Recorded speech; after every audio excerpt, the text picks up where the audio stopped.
आपके पिताजी का नाम बता दो, आपकी माताजी का नाम बता दो, आपका भाई यहाँ फंसा हुआ है तो उसके लिए उसकी जानकारी दे दो। ये इस तरह के जितने भी फ़ोन आ रहे हैं वो सभी फ्रॉड है।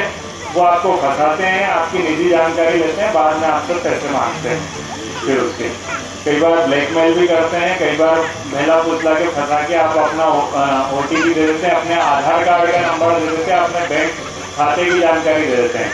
जैसे अभी कुछ हमने फ्रॉड देखे कि जैसे हमारी मध्य प्रदेश सरकार की लाडली बहना योजना चल रही है, तो किसी ने कहा कि आपका लाडली बहना योजना में राशि बढ़ाने के लिए आपका KYC अपडेट किया जा रहा है, तो आप अपने आधार कार्ड की जानकारी दे दें। किसी ने दे दी, आधार कार्ड बैंक खाते से जुड़ा हुआ था, उनके माताजी के आधार कार्ड से थी, उनके बैंक खाते से 40,000 रुपये हो गए। इस तरह का फ्रॉड हो गया। फिर तो किसी को भी अपनी निजी जानकारी नहीं देनी है अपने को। दूसरा बिंदु ये है कि साइबर के संबंध में अपना निजी फोटो, अपने वीडियो कहीं भी हमको व्हाट्सएप पे, फेसबुक पे कहीं भी ना डालें, कम से कम डालें। अपनी निजी जानकारी किसी भी सोशल मीडिया पर कम से कम हो। फिर गाँवों में आप लोग रहते हैं, जो बच्चे हैं बच्चियां हैं, उसमें उनको बच्चियों को आप कहीं क्या होता है कि गाँव में बच्चे ऐसे ही घूमते रहते हैं, तो कई बार अनजान व्यक्ति आए हैं, उनको बच्चों को कुरकुरे के बहाने ले गए और उनके साथ दुर्व्यवहार किया, गलत कार्य किया। तो अपने बच्चों को ये सिखाएं कि अनजान लोगों के साथ नहीं जाएं, जो जिनको जानते हैं उनके साथ ही जाएं। कोई मनाया जाता है स्वतंत्रता दिवस भी हमारे धूमधाम के साथ पूरे देश में मनाया जाता है। जैसे हिंदुस्तान के आज गांव-गांव में जहां भी देखो माँ का जयकारा लग रहा है। वो माँ का जयकारा आज इस बुंदेलखंड की धरती पर नहीं बल्कि हिंदुस्तान की धरती पर माँ का जयकारा लगाया जा रहा है। हम सब जानते हैं कि माँ का पर्व एक त्याग और तपस्या का पर्व होता है। कई माता बहनें हमारे 9 दिन फास्टिंग व्रत भी रहती हैं, हम सब लोग भी व्रत हैं, 9 दिन लगातार चल रहा है।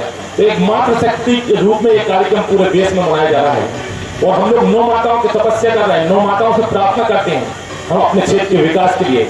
हमारी 9 माताओं में अगर बात करें हम आपसे, तो पहली माता कौन सी होती है? हमारी शैलपुत्री।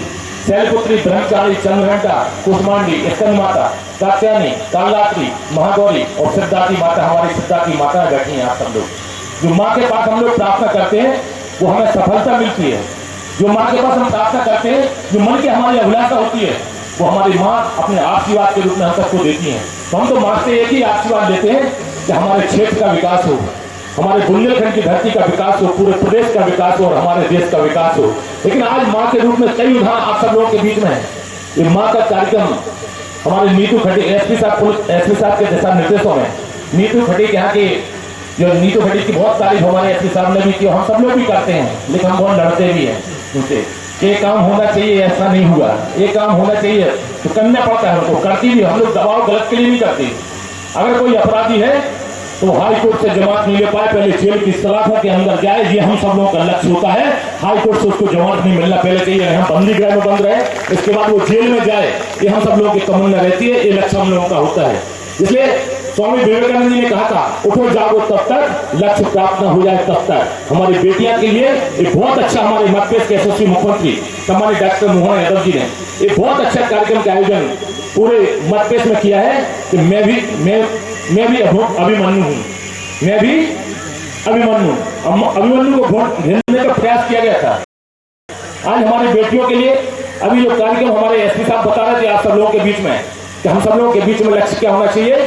सबसे पहले हमारे जो घर परिवार के लोग हों, चाहे हमारे पिता हो, चाहे हमारे पति हो, चाहे हमारे भाई हो, अगर वो नशा जैसी प्रवृत्ति अपने घर में ला रहे हैं तो उनको घर के बाहर रहने दो, उनको देरी नहीं चढ़ने दो। कहना जब नशा उतर जाए तुम्हारा तब देरी के अंदर प्रवेश करो। ये लक्ष्य हमारे बीच में होना चाहिए कि नहीं होना चाहिए? बताइए। अगर कोई नशा करके घर में आ रहा है तो उसको बाहर कहना रात भर घूमो तुम, हम घर में नहीं आने देंगे। क्योंकि नशा करने से आदमी का जीवन बर्बाद होता है। नशा करने के बाद जब पैसा खत्म हो जाता है, नशा करने से आदमी जुआ खेलने लगता है, पैसा जब खत्म हो जाता है तो और गलत से गलत कृत्य करने लगता है, इसलिए और शरीर भी बर्बाद होता है। इसलिए सबसे पहले हम आज माताओं बहनों से एक ही आह्वान करने के लिए आए हैं कि नशा करने वाला अगर आपके घर परिवार का कोई व्यक्ति है तो उसको नशा छुड़ाने में आज हम सब लोगों को हमारा लक्ष्य होना चाहिए। करेंगे हम सब लोग? करेंगे कि नहीं करेंगे? दूसरा हमारा